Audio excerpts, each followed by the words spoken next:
نبی علیہ الصلوۃ والسلام کے ساتھ قریش کی بدسلوکیاں۔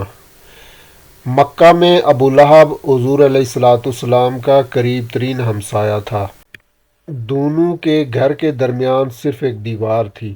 اس کے علاوہ حکم بن عاص، مروان کا باپ، عقبہ بن محیط وغیرہ آپ کے ہمسائے تھے۔ یہ لوگ گھر میں بھی آپ کو آرام نہیں کرنے دیتے تھے۔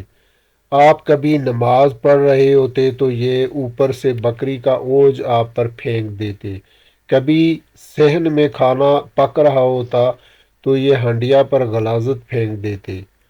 حضور علیہ الصلوۃ والسلام باہر نکل کر فرماتے، اے بنی عبد مناف، یہ کیسی ہمسائیگی ہے؟